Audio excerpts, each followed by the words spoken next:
le mystère de la charité de Jeanne d'Arc. Si vous voulez de l'action, de la chevalerie, des combats, passez votre chemin. Ce n'est pas l'histoire de Jeanne d'Arc, mais sa vie intérieure.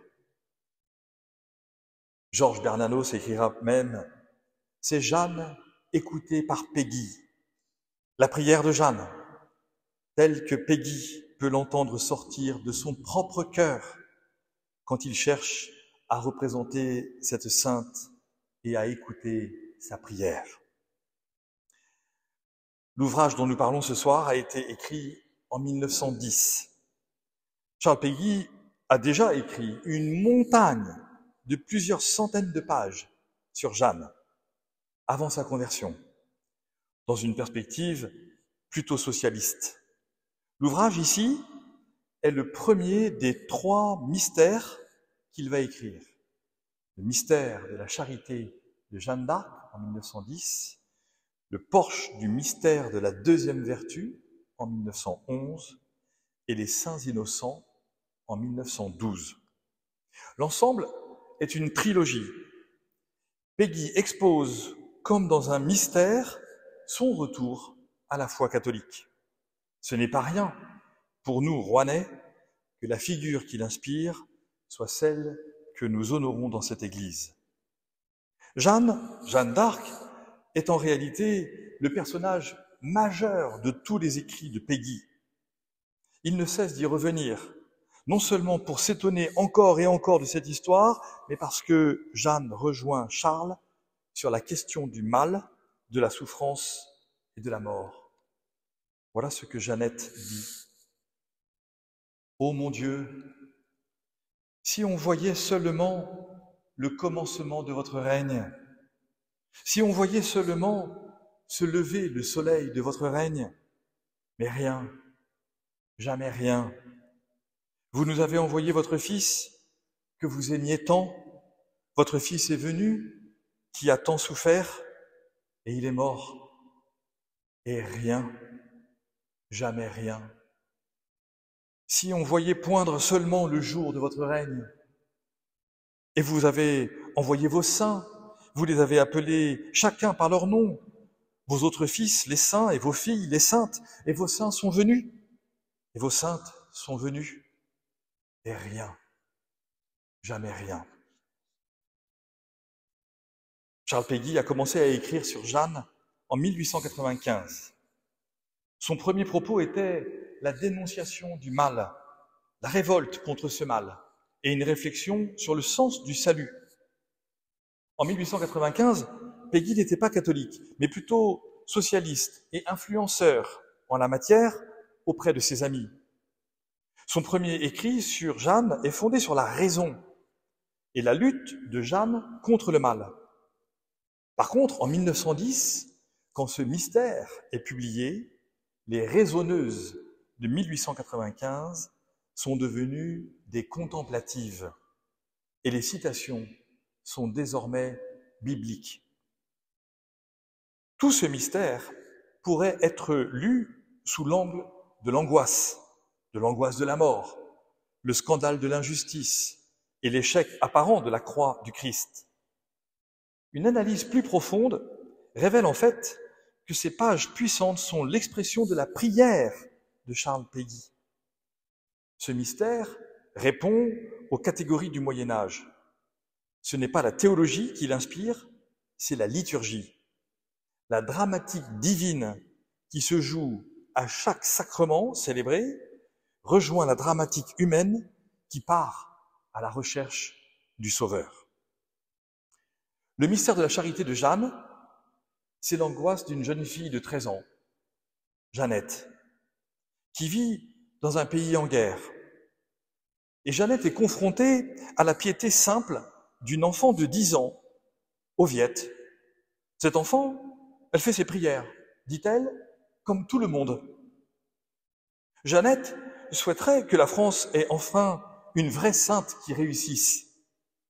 Et Oviette la trouve orgueilleuse, puisque Dieu sauve toujours, comme toujours.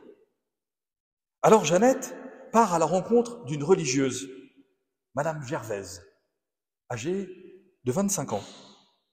La religieuse va travailler son cœur, le cœur de Jeanne, le cœur de Jeannette, et son esprit, pour faire sienne le sens de la rédemption des péchés offerts par le Christ à Dieu son Père. Madame Gervaise vit la souffrance et la tristesse.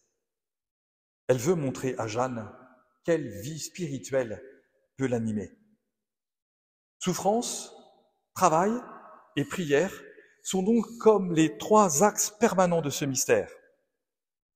Peggy, dans son style litanique, avance lentement sur les sujets. Les thèmes sont récurrents, les phrases se répètent. Parfois, quand on lit, on se demande même s'il n'y a pas une erreur d'impression. Alors on revient en arrière, et le rythme est par conséquent encore ralenti. Jeannette souffre, Oviette travaille, Madame Gervaise prie. Quand Oviette parle de sa prière, elle prie à haute voix. Elle explique que son travail va permettre de presser le raisin qui deviendra le sang du Christ et de moudre le blé qui deviendra le corps du Christ. C'est une vie ordonnée, unifiée à la volonté de Dieu. Une vie sans questions apparentes, une vie qui donne des réponses spirituelles à chacune des réalités matérielles. Voilà ce qu'elle dit, Oviette. Moi, je suis bonne chrétienne, comme tout le monde. Je fais ma prière, comme tout le monde. Je suis bonne paroissienne, comme tout le monde. Je fais ma prière tous les matins et tous les soirs. Mon Notre Père et mon Je vous salue Marie. Pour commencer et pour finir ma journée. Et puis, ça m'emplit ma journée. Ça suffit pour m'emplir toute la journée. Ça me fait passer toute ma journée. Je suis une bonne chrétienne. On fait ces 2 prières comme on fait ces 3 repas. C'est aussi naturel. C'est la même chose. C'est ça qui fait la journée. On ne mange pas toute la journée. On ne fait pas sa prière toute la journée. Je suis une bonne paroissienne. Quand on rencontre Madame Gervaise, on est impressionné. La femme est toute donnée à Dieu, sa vie, son quotidien. Tout est orienté sur la consécration, en recherche de sainteté, dans cette presque odeur ouatée d'un impossible réalisé, qui ne dit pas toutes les larmes qui ont cependant coulé pour parvenir à un tel résultat. Madame Gervaise, Dieu m'a conduit vers toi, Jeannette, parce que tu es malheureuse. On s'imagine ici dans la paroisse que tu es heureuse de ta vie, parce que tu es bonne chrétienne, parce que tu es bonne paroissienne, parce que tu es pieuse, parce que tu as bien fait ta première communion, parce que tu vas bien à la messe et aux vêpres, parce que tu vas souvent à l'église et que dans les chants, tu te mets à genoux au son lointain des cloches calmes. Jeannette, hélas, Madame Gervaise, je sais, moi, que tout cela ne suffit pas. J'ai pensé que tu étais malheureuse, toi aussi, et c'est pour cela que je suis venu de suite. Un silence. Je sais que tu as consommé, au contraire, toute la tristesse d'une âme chrétienne. Et c'est une tristesse infinie. J'ai passé par là. Les saints et les saintes, toutes les saintes et tous les saints ont passé par là. C'est la condition même, c'est la dure condition, c'est la dure loi, c'est le dur apprentissage de la sainteté. J'ai passé par là, moi aussi, moi indigne. Tu y passes à ton tour, chacun son tour, chacun son heure. Dieu nous travaille quand il veut. Dieu nous travaille chacun notre tour. Tu n'es pas la première, tu ne seras pas la dernière. Et puis il y a Jeannette. Très vite, dans une modalité de notre temps contemporain, on épouse l'inquiétude de l'inquiète. On souffre avec la souffrante. Et on espère que quelqu'un va venir l'écouter, la conseiller, la comprendre, l'accompagner. Aujourd'hui, clairement, avec une telle angoisse, Jeannette serait directement chez le psychologue. Mais on comprend aussi que sa souffrance est celle de la France. Jeannette personnifie cette situation qui dure, dit-elle, depuis plus de 40 ans, plus de 50 ans encore. Le malheur de Jeannette, c'est le malheur de la France, mais en réalité, c'est le malheur des chrétiens de France. Voilà ce qu'elle dit.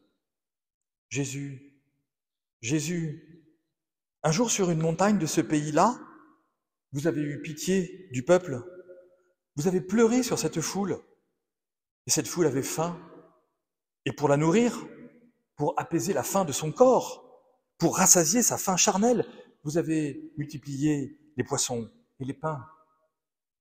Jésus, Jésus, Jésus, aujourd'hui votre peuple a faim et vous ne rassasiez pas votre peuple. Aujourd'hui dans ce pays-ci, votre peuple d'aujourd'hui, dans votre Lorraine de chrétienté, dans votre France de chrétienté, dans votre chrétienté, votre peuple de chrétienté a faim. Il manque de tout. Il manque du pain charnel. Il manque du pain spirituel. Pourquoi les prières ne sont-elles plus exaucées? Pourquoi les batailles ne sont-elles plus gagnées? Cette guerre contre l'Angleterre est en fait le combat spirituel majeur de la France. Jeanne fait le passage entre les batailles des soldats et l'Église militante qui veut faire advenir le royaume de Dieu sur terre. Or, en ce moment, depuis 40 ans, depuis 50 ans même, les soldats combattent et perdent. Ou alors, ils ne combattent plus.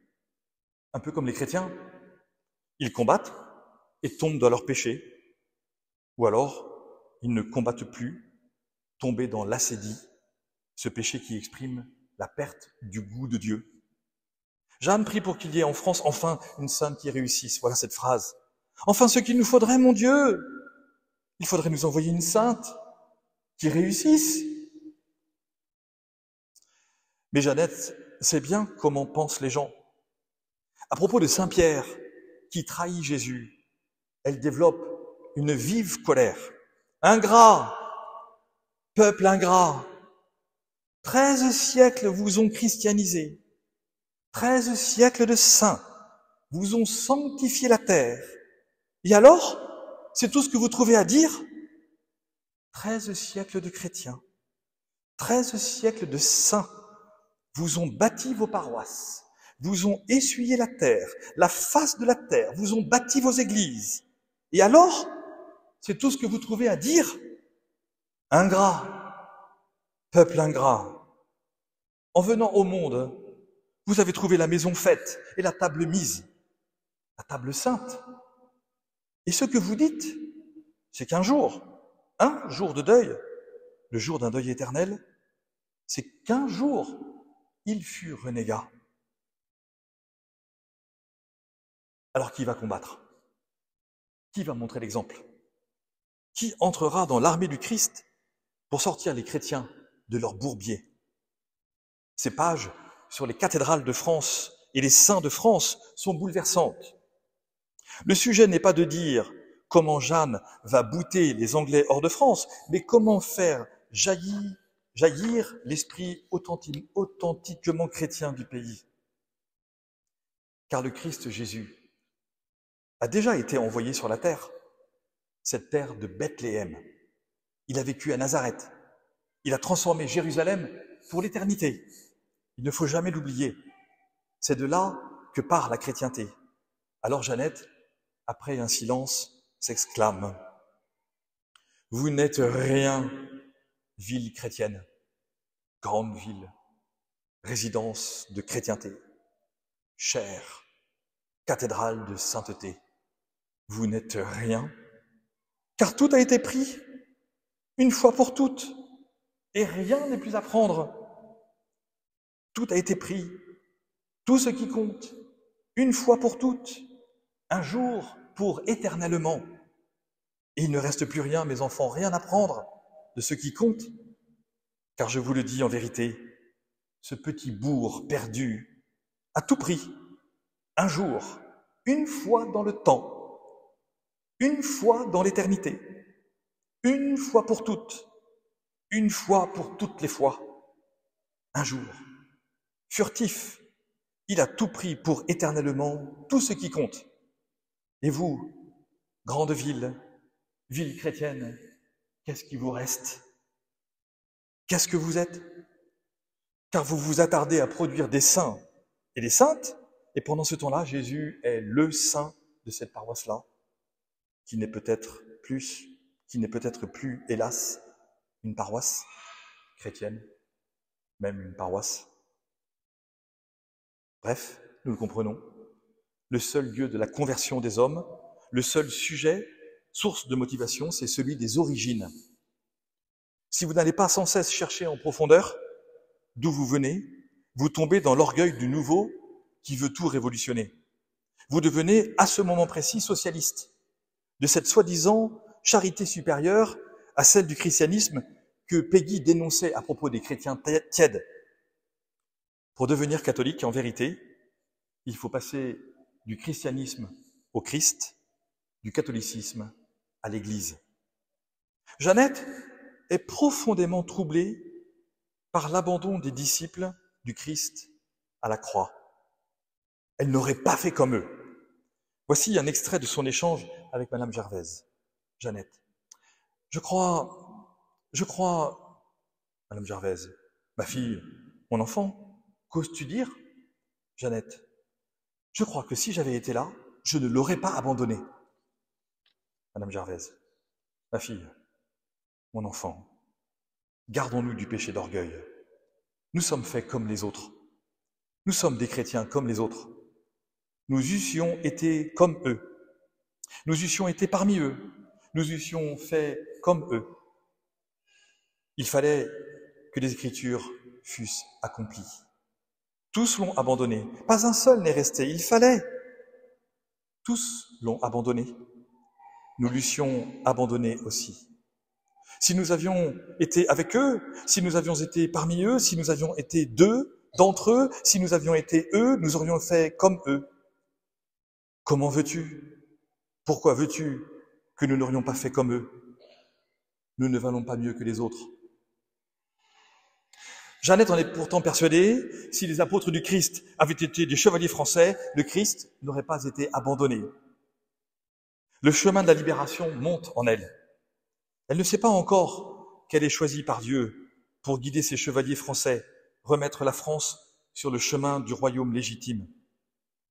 Dans ce cœur fougueux, certains, amoureux de son pays, certains de sa vocation, au risque d'être orgueilleuse, Jeannette ou Peggy, affirment que ces dizaines d'années de guerre seront bientôt finies. Alors pour lutter contre le combat spirituel intérieur de la supériorité, contre le prophétisme qui se transforme en arrogance, contre la grâce qui n'empêche pas de tomber, Peggy, pourtant l'amoureux des cathédrales, s'écrie « Ville cathédrale, vous n'avez point vu cela. Vous enfermez dans vos églises, cathédrales des siècles de prière, des siècles de sacrements, des siècles de sainteté, la sainteté de tout un peuple, montant de tout un peuple, mais vous n'avez pas vu cela. Et eux, ils l'ont vu, tous ils l'ont vu, sans se déranger, ceux qui étaient là et ceux qui étaient venus exprès et ceux qui n'étaient pas venus exprès, les bergers, les mages, et l'âne et le bœuf qui soufflaient dessus pour le réchauffer. Il était à portée de la voix, il était à portée de la main, il était à portée des yeux, du regard des yeux, et cela ne recommencera point. Reims, vous êtes la ville du sacre. Vous êtes donc la plus belle ville du royaume de France. Et il n'y a pas de cérémonie plus belle au monde. Il n'y a pas dans le monde de cérémonie aussi belle que le sacre du roi de France, dans aucun pays. Mais d'où venez-vous, ville de Reims? Que faites-vous, cathédrale de Reims? Qui êtes-vous? Une étable dans ce bourg perdu, une pauvre étable dans ce pauvre petit bourg de Bethléem. Une étable a vu naître une royauté qui ne périra pas. Une simple étable, une royauté qui ne disparaîtra point dans les siècles des siècles, jamais. Une étable a vu naître un roi qui régnera éternellement dans ce pays-là.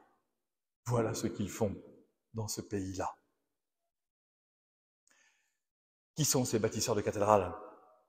Les saints et les saintes. Peggy l'affirme. Il n'y a pas longtemps, pourtant, cette idée n'était jamais venue à son esprit. Mais là où les saints passent, Dieu passe avec eux. Et comme une perle pour nous tous ici ce soir, voici ce qu'il écrit. Écoutez bien.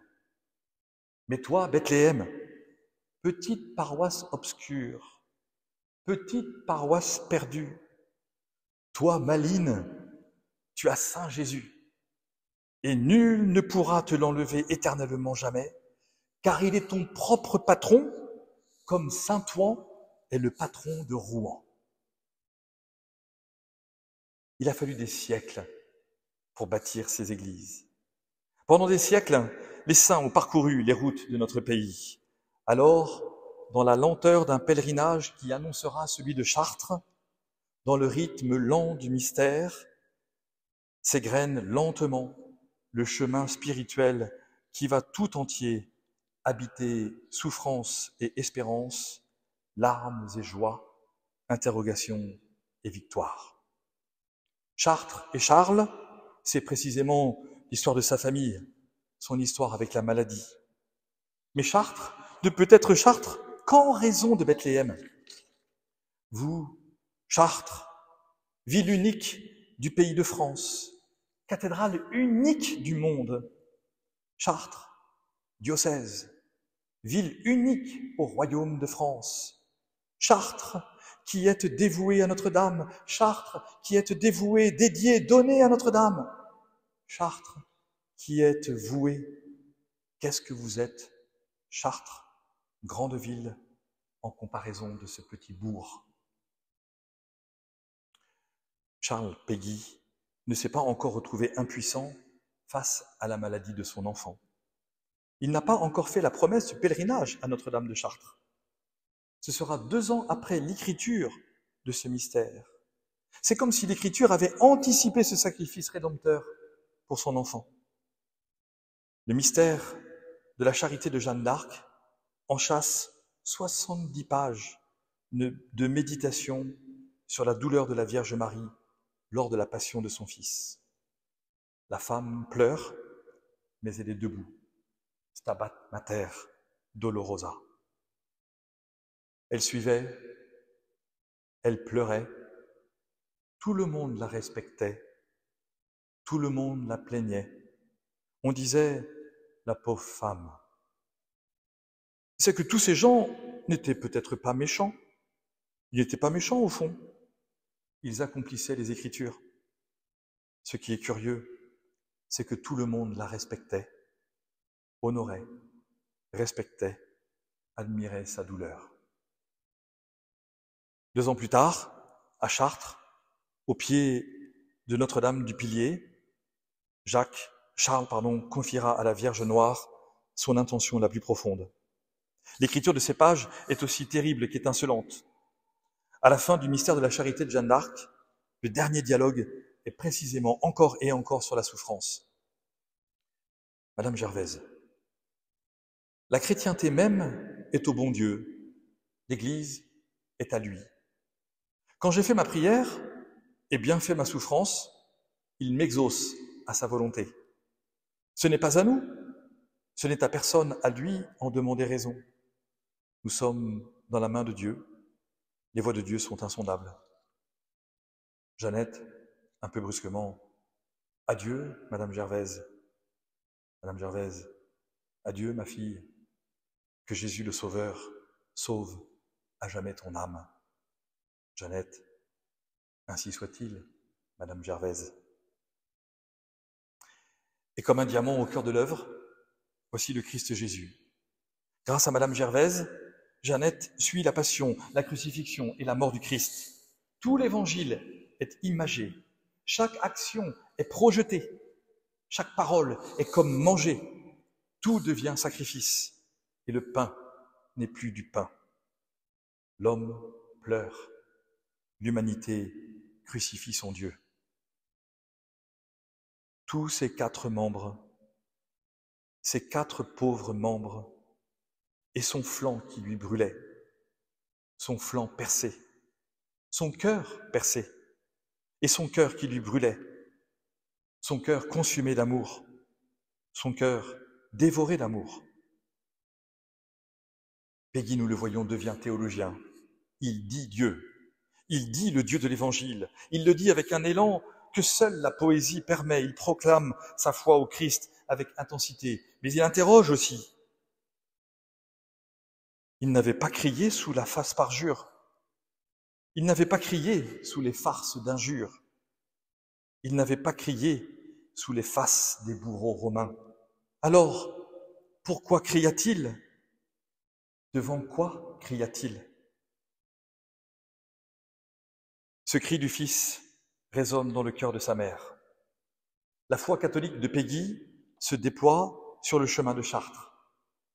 La douleur des pieds qui souffrent, la supplication répétée dans le chapelet récité comme une litanie qui ne compte plus ses prières, le scandale de la mort du Fils en croix et l'incompréhension du mal qui perdure et semble pouvoir gagner, toutes ces réalités sont réunies dans une méditation bouleversante sur la Vierge Marie.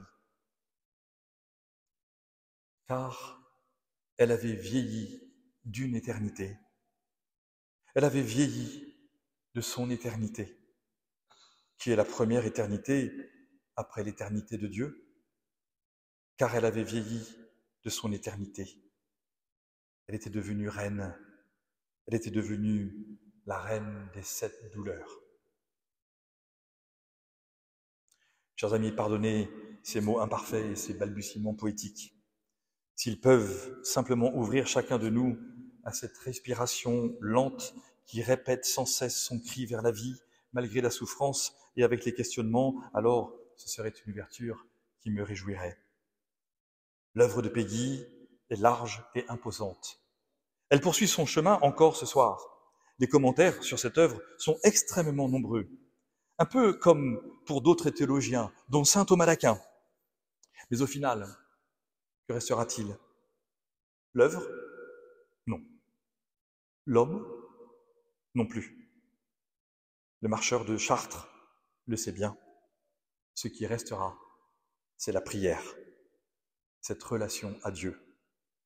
Alors, dans le tâtonnement de son existence, Peggy dit à ses amis, « Je suis de ces catholiques qui donneraient tout saint Thomas pour le Stabat Mater, le Magnificat, l'Ave Maria et le Salve Regina. »